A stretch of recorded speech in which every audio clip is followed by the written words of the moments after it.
আজকের এই ভিডিওটা অতি গুরুত্বপূর্ণ। দেখা মাত্র প্রত্যেকটা বাংলাদেশী নাগরিক এটা ভিডিওটা শেয়ার করে দিবেন, কারণ আমি যে তথ্যগুলো দিচ্ছি গতকালই আপনাদের কাছে প্রতিবেদন পেশ করেছিলাম। টার্গেট দীপাঞ্জন চক্রবর্তী, যিনি মুখ খুলতেন বারবার, এবার টার্গেট শুভেন্দু অধিকারী। সেই রিপোর্ট এসে পৌঁছলো কলকাতা পুলিশ, রাজ্য পুলিশ, এমনকি সিআরপিএফদের কাছে, যারা শুভেন্দু অধিকারীকে প্রোটেকশন দেন।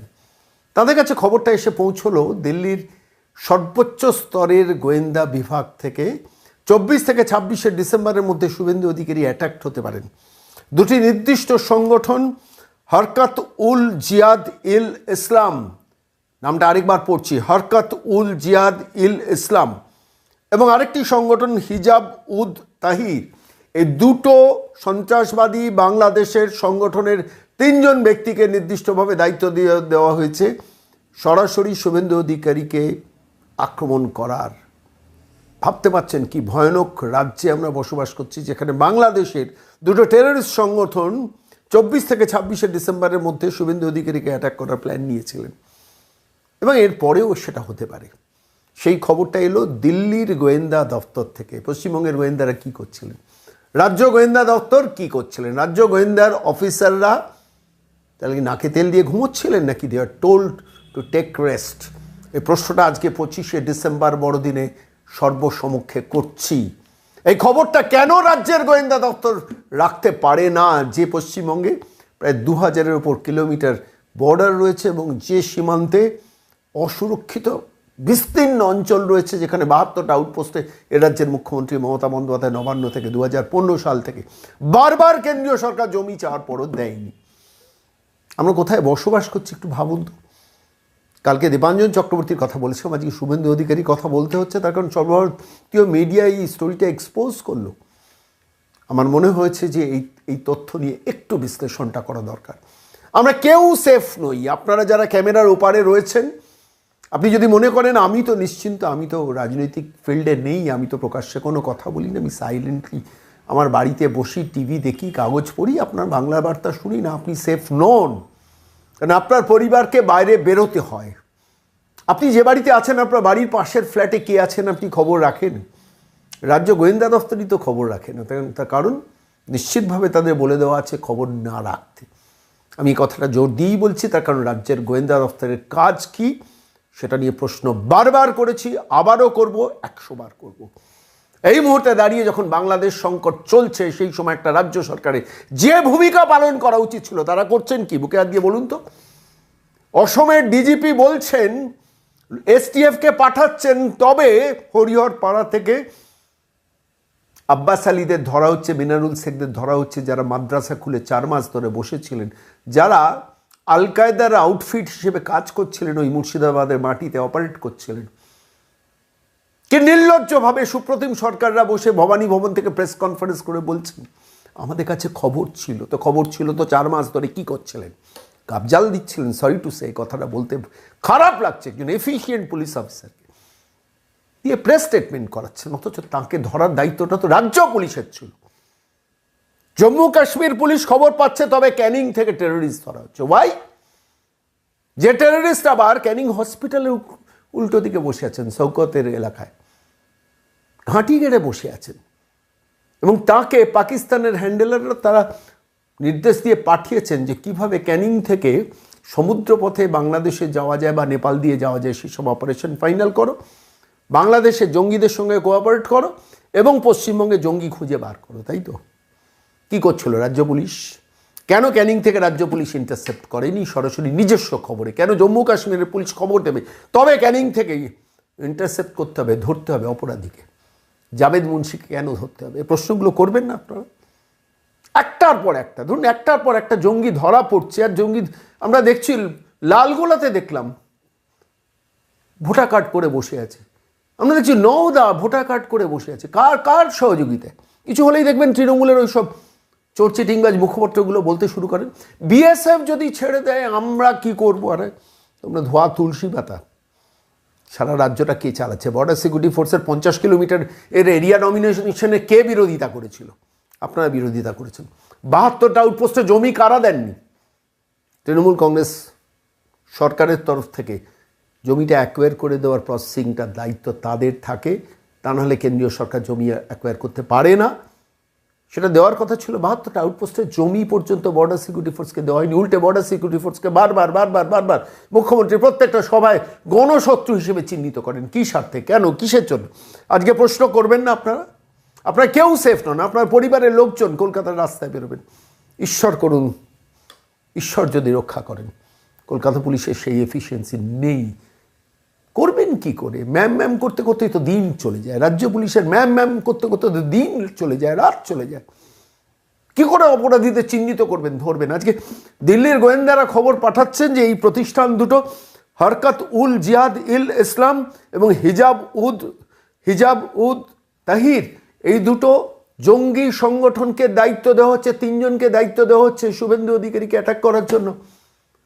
আমি আবারও বলছি, রাজ্য পুলিশের গোয়েন্দারা কি করছিলেন? What were you doing? প্রশ্নের উত্তর কিন্তু বাংলার মানুষকে খুঁজতে হবে। কারণ আজকে শুভেন্দু, কালকে দীপাঞ্জন, পরশু আপনি হতে পারেন, তারপরের দিন আপনি হতে পারেন। আপনি কথা বললেই হতে পারেন, আপনি যদি কথা নাও বলেন তাও হতে পারেন। আমি প্রাক্তন মিলিটারি অফিসারদের সঙ্গে বিভিন্ন কথা বলেছি। ব্রিগেডিয়ার দেবাশিস দাসের সঙ্গে কথা বলছিলাম কালকে, অনেকক্ষণ কথা বলছিলাম। একাধিক প্রাক্তন সেনাকর্তাদের সঙ্গে পরিচয় আছে, কথা বলেছি। আমরা কেউ সেফ নই এই পশ্চিমবঙ্গে। যে কোনো দিন পশ্চিমবঙ্গ আমরা আক্রান্ত হতে পারি, এবং এর জন্য ওয়ান অ্যান্ড অনলি রেসপন্সিবল থাকবেন এ রাজ্যের নবান্নের ওই সরকার, কালীঘাটের ওই ভদ্রমহিলা যিনি এ রাজ্যটা চালাচ্ছেন, যিনি বাংলাকে, পশ্চিমবঙ্গকে এইভাবে ইনসিকিউর করে রেখে দিয়েছেন। আর তারপর বর্ডার সিকিউরিটি ফোর্সের গাড়ি দোষ চাপাচ্ছেন। আধার কর্তৃপক্ষ যদি করে আমি কি করব? ভোটার লিস্ট যারা নির্বাচন কমিশন যদি করে আমরা কি করব? বর্ডার সিকিউরিটি ফোর্স যদি ছেড়ে দেয় আমরা কি করব? আপনার ধোয়া তুলসী পাতা না? আপনারা কী করছেন, কি করাচ্ছেন না? কি করে জঙ্গিরা এত সাহস পায় বলুন তো? কি করে জঙ্গিরা সাহস পায় পশ্চিমবঙ্গকে ডেরা বাঁধতে? আর শুভেন্দু অধিকারীকে অ্যাটাক, নির্দিষ্ট একটা কারণ আছে। আমি তথ্য দিয়ে আপনাদের কাছে ছোট করে বিশ্লেষণ করছি। রোহিঙ্গা ইস্যুতে এই পশ্চিমবঙ্গের কোনো পলিটিশিয়ান কেন অ্যাগ্রেসিভলি তার বিরোধিতা করেননি দিনের পর দিন? বাম, ডান, মধ্য, দক্ষিণ, আল্ট্রা লেফট, তার তো ছেড়েই দিন। কোনদিন দেখেছেন রোহিঙ্গা ইস্যুতে বিরোধিতা করতে? একমাত্র শুভেন্দু অধিকারী বিরোধিতা করেন। শেখ শাহজাহানের সময় থেকেও বিরোধিতা করছেন, তার আগে থেকেও বিরোধিতা করছেন বলে তাই তিনি নজরে, বাংলাদেশের টেররিস্টদের নজরে। কেন কথা বলেন না? আমি সমস্ত রাজনৈতিক দলের নেতাদের বলছি, মমতা বন্দ্যোপাধ্যায়ের কথা ছেড়ে দিন, তিনি তো রোহিঙ্গাদের সমর্থক। আমি ব্যক্তিগতভাবে বিশ্বাস করি, রাগ করুন আর যাই করুন, রোহিঙ্গারা আসুক, চান। সারা ভারতবর্ষে রোহিঙ্গারা ছড়িয়ে যাক, চান। যার জন্য বর্ডারগুলোকে অসুরক্ষিত রেখে দেন। কিন্তু অন্যান্য রাজনৈতিক দল, সমস্ত রাজনৈতিক দলের, আমি কংগ্রেস, বিজেপি, সিপিএম, অন্যান্য ছোট ছোট রাজনৈতিক দল যারা বেঁচে আছেন এখনও পশ্চিমবঙ্গে, কেন রোহিঙ্গা ইস্যুতে বিরোধিতা করেন না, মুখ খোলেন না? একমাত্র শুভেন্দু টার্গেট করে কথা বলেন বলেই আজকে তিনি আক্রমণের মুখে। লজ্জা করেন আপনাদের। আমি প্রত্যেকটা রাজনৈতিক দলের প্রত্যেক নেতাকে বলছি, কেন চুপ থাকেন? আমরা বাংলা বার্তা থেকে যেটুকু কথা বলি সেটুকু কথাও আপনারা বলেন না। ছেড়ে দিন শুভেন্দুর কথা। আমরা যতটা রোহিঙ্গা ইস্যুতে সোচ্চার হই দিনের পর দিন, আপনারা রাজনৈতিক নেতারা একটি শব্দ উচ্চারণ করেন না। কেন?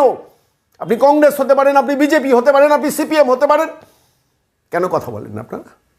Vote bank? কিসের ভোট ব্যাংক? যে ভারতবর্ষে ইন্টিগ্রিটিকে নষ্ট করে দিচ্ছে যারা, সভরেনিটিকে নষ্ট করে দিচ্ছে যারা। বর্ডার নিয়ে কতজন মুখ খোলেন বলুন তো? প্রতিদিন তো নিয়ম করে শুভেন্দু অধিকারী প্রতিদিন 72টা আউটপোস্টে কথা বলেন। আমরা বলি, আমরা বাংলা বার্তা থেকে বারবার বলি, আমাদের হারানোর কিছু নেই, সব হারিয়ে বসে আছি। চাকরি বাকরি, ব্যবসা, কর্মসংস্থান, সমস্ত বাংলা 55 লক্ষ পরিযায়ী শ্রমিককে বাংলার বাইরে চলে যেতে হচ্ছে। বাংলা তো এখন বৃদ্ধাবাস আর জঙ্গি আবাস। এই বর্ডারের 72টা আউটপোস্টের জমি নিয়ে প্রতিদিন নিয়ম করে একমাত্র শুভেন্দু অধিকারী প্রেস কনফারেন্স করেছেন। আপনারা কেন করেন না? আমি বিজেপি নেতাদেরও বলছি, আমার কিচ্ছু বলেনি। কেন কথা বলেন না আপনারা? কেন চুপ করে থাকেন? কেন প্রেস কনফারেন্স করেন না? কেন কেন্দ্রীয় সরকারের উপর প্রেশার ক্রিয়েট করেন না যে এমন কোনো একটা নীতি করুন যাতে রাজ্য সরকারের কোনো অধিকারী থাকবে না, বর্ডারে 50 কিলোমিটারের সেন্ট্রাল গভর্নমেন্টই শেষ কথা বলতে পারেন না কেন? কোথায় অসুবিধা, কোথায় আটকানো, কোথায় পিছু টান? প্রশ্নগুলো রাখছি, অপ্রিয় হলেও শুনতে হবে আপনাদের। আপনি বিজেপি নেতা হলেও আপনাকে শুনতে হবে। আপনি কংগ্রেসই ছেড়ে দিন, সিপিএম নেতা হলেও শুনতে হবে। তৃণমূলে তো অবস্থা নিয়ে যে বর্ডারকে অসুরক্ষিত রাখবো, হিন্দু নিধন যজ্ঞ, হিন্দু শব্দটা উচ্চারণ করতে পারি না। বাংলাদেশে হিন্দু নিধন যজ্ঞ চলছে, হিন্দুদের মারা হচ্ছে। আমি গণশক্তি পত্রিকাটা প্রথম থেকে শেষ পাতা পর্যন্ত পড়ি নিয়ম করে। হিন্দু নিধন না, সংখ্যালঘু নির্যাতন। এপার বাংলায় ওপার বাংলায় গুলিয়ে দাও, 50-50 খেলে দাও, ব্যাস হয়ে গেল। সারা ভারতবর্ষে সংখ্যালঘু নির্যাতনের সঙ্গে বাংলাদেশের সংখ্যালঘু নির্যাতনকে একসঙ্গে মিলিয়ে মিশিয়ে একটা ঘোল চাটনি বিরিয়ানি করে ছেড়ে দাও বাজারে। বামপন্থীদের অবস্থান। তৃণমূল তো হিন্দু নিধন কথাটাই বলতে পারছিল না, কিছুতেই মমতা বন্দ্যোপাধ্যায়। আমরা সংখ্যালঘুদের ওপর নির্যাতনটা ভালো চোখে দিই। সংখ্যালঘু কিসে? বাংলাদেশে হিন্দু নিধন হচ্ছে, হিন্দু শব্দটা মুখ দিয়ে বেরোচ্ছে দেখেন। From the day one Suvendu Adhikari করেছেন আর বিজেপির কিছু নেতা বলেছেন। দায় কি শুধু শুভেন্দু অধিকারীর একা, যার জন্য আজকে তিনি আক্রমণের মুখে পড়ছেন? প্রশ্নটা থাকলেও ভাববেন। আমার যেগুলো মনে হয়েছে আমি আজকে এই প্রতিবেদনে পেশ করছি।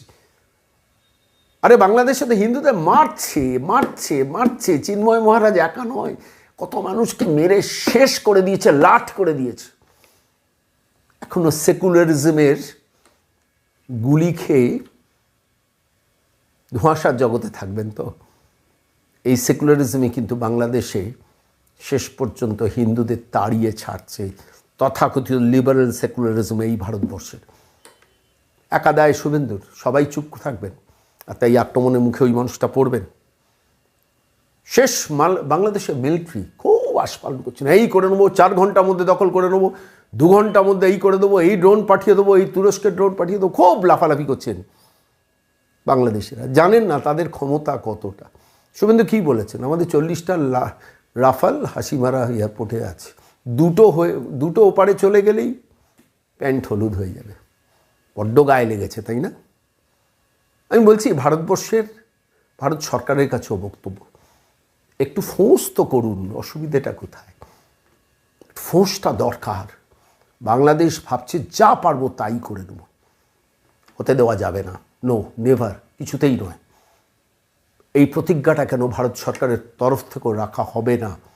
হচ্ছে হয়তো ইন্টারনালি, খুব ডিপ্লোম্যাটিক্যালি করা হচ্ছে, তখন রাষ্ট্র চালাতে গেলে আমার মতো উত্তেজিত হলে তো হবে না। কিন্তু প্রশ্নটা হচ্ছে অন্যান্য রাজনৈতিক নেতারা তারা চুপ করে থাকেন কেন? কেন কথা বলেন না? কেন প্রত্যেকটা বিষয়ে মুখ খোলেন না? পররাষ্ট্র মন্ত্রক তাদের কিছু লিমিটেশনস আছে। তারা অন্যান্য স্ট্র্যাটেজিক গেম খেলছেন। তারা চীনকে সাইলেন্ট করে দিচ্ছেন কিছুটা, মার্কিন যুক্তরাষ্ট্রকে ব্যালেন্স করার চেষ্টা করছেন, মায়ানমারকে আরাকান আর্মিদের সাপোর্ট দিয়ে দিচ্ছেন, বিবিধভাবে বর্ডার সিকিউরিটি ফোর্সকে সাংঘাতিকভাবে পাওয়ারফুল করে দিয়েছেন, 35,000 সেনাকে অসম ত্রিপুরাতে বসিয়ে দিয়েছেন, সমস্ত মিসাইলগুলোকে প্লেসমেন্ট হয়ে গেছে। এন্টায়ার চিকেন নেক খেয়ে ফেলবো এখন বাংলাদেশ বলা কমিয়ে দিয়েছে, একটু খেয়াল করবেন। 7 সিস্টারকে করে, আরে ওদিকে সিটওয়ে বন্ধত্ব ভারতবর্ষ প্রায় নিয়েছে মায়ানমারের কাছ থেকে। সেখান থেকে লম্বা রাস্তা চলে যাচ্ছে আইজল, অর্থাৎ 7 সিস্টারের কানেক্টিভিটি রুট হবে বঙ্গোপসাগর দিয়ে ওই সিটওয়ে বন্দর। সেখানে কোটি কোটি টাকা ভারত সরকার ইনভেস্ট করে দিয়েছে। আরাকানদের মিলিটারি ইকুইপমেন্টসের পেছনে কার ইনভেস্টমেন্ট আছে? আরাকান মিলিটারিকে ফাইন্যান্সিয়ালি এবং ইকুইপড করতে, মিলিটারিলি ইকুইপ করতে কোন সরকারের ভূমিকা আছে? একটা সরকার তো করছে সেই জায়গাতে, কিন্তু এই পশ্চিমবঙ্গের সোকল পলিটিশিয়ানরা মিউ মিউ মিউ মিউ মিউ মিউ করে। দেখবেন সজোরে কথা বলতে পারেন না কেন 2-4 জন রাজনৈতিক নেতা ছাড়া? সবাই, আমি বিজেপি নেতাদেরও বলছি, গর্জন করার তো এটাই সময়। শুধু সদস্যতা নিয়ে থাকলে হবে না, ওটা একটা পার্টি কর্মসূচি থাক। নিয়ম করে প্রত্যেকটা ইস্যুতে মুখ খুলতে হবে। কেন খুলছেন না? শুভেন্দু খুলছেন, তাই শুভেন্দু আক্রমণের মুখে। আর যারা খুলছেন না তারা সেফার জোনে রয়েছেন, ঘুরে বেড়াচ্ছেন 40টা সৈন্য সামন্ত নিয়ে, কিন্তু আক্রমণের মুখে পড়ছেন ওই একটা মানুষ, শুভেন্দু অধিকারী, যিনি প্রত্যেক দিন বর্ডার থেকে শুরু করে, রোহিঙ্গা থেকে শুরু করে, হিন্দু নিধন থেকে শুরু করে, বাংলাদেশের মিলিটারি পাশফালন নিয়ে প্রত্যেকটা মিনিটে সরব হচ্ছেন, যেটা বাংলার মানুষের মনের কথা কেউ বলছেন না। এ রাজ্যের মুখ্যমন্ত্রী তো সর্বস্ব নিবেদিত, ওপাশে মোহাম্মদ ইউনূস, এপাশে মমতা বন্দ্যোপাধ্যায়। কয়েনের এপাশে মুখ মোহাম্মদ ইউনূস, ওপাশে মুখ মমতা বন্দ্যোপাধ্যায়। হয়তো কয়েকদিন বাদে কয়েন বেরিয়েও যাবে বাংলাদেশে, এপাশে মোহাম্মদ ইউনূস, ওপাশে মমতা বন্দ্যোপাধ্যায়। জসিমউদ্দিন রহমানি, তিনি তো ছাড়া পাওয়ার আগে হসপিটালের বেড থেকে বসে বলেছিলেন মমতা বন্দ্যোপাধ্যায়কে আহ্বান জানাচ্ছি গ্রেটার বাংলাদেশ করতে। প্রতিবাদ করেননি মমতা বন্দ্যোপাধ্যায়। মমতা নামিয়েছেন সিদ্দিকুল্লাহ চৌধুরীকে, মমতা নামিয়েছেন হুমায়ুন কবিরকে, মমতা নামিয়েছেন ববি হাকিমকে। কাদের তুষ্টিকরণ, কাদের তোষণের জন্য? তাই হরকাতুল জিয়াদ এল ইসলাম হিজাব উদ তাহির বাংলার অন্য কোনো রাজনৈতিক নেতা নেত্রীকে আক্রমণের টার্গেট বাছেন না, টার্গেট বাছেন শুভেন্দু অধিকারীকে। স্পষ্ট কথা, সোজাভাবে সিধে সিধি বলার জন্য। আজকে আমি এই প্রতিবেদন শেষ করব। গতকালও সম্ভবত বিধানসভার বাইরে দাঁড়িয়ে কিছু স্পষ্ট কথা বলেছেন, তার কথা দিয়েই প্রতিবেদন শেষ করবো। শুভেন্দু কি বলে? ভারতবর্ষে গত 2-3 বছরে ইন্দোরের সেক্স র্যাকেট হোক, হনুমান জয়ন্তীর দিন দিল্লিতে দাঙ্গা হোক, হরিয়ানার নূর দাঙ্গা হোক, অথবা সম্প্রতি বাঙ্গালোরের যে জঙ্গি ধরা পড়ে 4 জন, সব লিঙ্ক হচ্ছে পশ্চিমবঙ্গে। তার কারণ পশ্চিমবঙ্গে বাসন্তী এক্সপ্রেসওয়ে আর কামালগাজীর মোড় থেকে যে রাস্তা গোসাবার ঘাট পর্যন্ত গেছে ক্যানিং হয়ে, এই রাস্তা দুটো জঙ্গিদের হাতে চলে গেছে, কমপ্লিটলি জঙ্গিদের হাতে গেছে due to Trinamool Congress, Mamata Banerjee vote ব্যাংকের রাজনীতি। সবাই গেছে এই দিক দিয়ে। 13টা দ্বীপ আছে গোসাবাতে, একটা দ্বীপে বিএসএফ এর একটা ক্যাম্প আছে, বাকি কোথাও কেউ নেই। ভাষা, পোশাক, খাদ্যাভ্যাস এরা ফিশারম্যানদের সঙ্গে মিশে গোসাবার দ্বীপগুলো থেকে হয়ে নয় ক্যানিং, বারুইপুর, কামালগাজী হয়ে ভারতে ঢুকে পড়ছে, অথবা বাসন্তী এক্সপ্রেস হয়ে সায়েন্স সিটি দিয়ে ভারতবর্ষে ছড়িয়ে পড়ছে। আপনাদের মনে আছে 2022 সালে বারুইপুরে লালটু শেখ এবং আব্দুল মান্নান ধরা পড়েছিল। দুজনেরই নাম বদল করে হিন্দু নামে 17টা এপিক এবং আধার কার্ড উদ্ধার হয়েছিল ওখানে। আপনারা জানেন বারুইপুরে বাসা ভাড়া নিয়ে থাকতেন। পুরো মুক্তাঞ্চল হয়ে গেছে এবং এখানকার পুলিশ টাকা তুলতে আর তৃণমূলের হয়ে ভোট লুট করতে ব্যস্ত। আর যদি নামের সঙ্গে লালটু শেখ বা আব্দুল মান্নানের মতো হয়, জাভেদ মুন্সির মতো হয়, যদি নামে ছোঁয়া থাকে, তাহলে গ্রেপ্তার করা তো দূরের কথা, মাথায় হেলমেটও লাগবে না, হেলমেটেও ছাড় আছে। এখানে পরিষ্কার কথা, মুসলিম লীগ টুর সরকার চলছে। এই জঙ্গিবাদ, মৌলবাদ তাদেরকে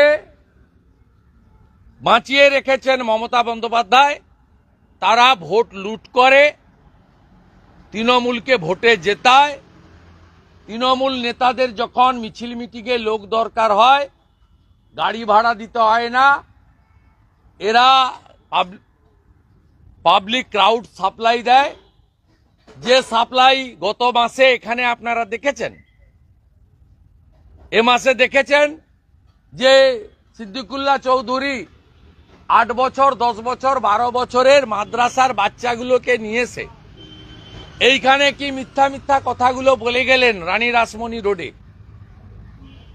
কিভাবে ওয়াকফ অ্যামেন্ডমেন্ট বিল নিয়ে অপ্রাপ্ত বয়স্ক, ভোটার লিস্টে নাম উঠেনি, ছোট ছোট বাচ্চাদের মধ্যে বিষ ঢুকিয়ে দিয়ে গেলেন ওখানে সভা করে। এগুলো দেখার পরেও আপনারা বললে কি হবে? গোটা ভারতবর্ষটাকে নষ্ট করছে মমতা ব্যানার্জি, তৃণমূল কংগ্রেস এবং তার সরকারের যে আসল মুখ সিদ্দিকুল্লাহ চৌধুরী, ফিরহাদ হাকিম, জাভেদ খান, আরাবুল, শকত, জাহাঙ্গীর, শাহজাহান, লিটন, খালেক,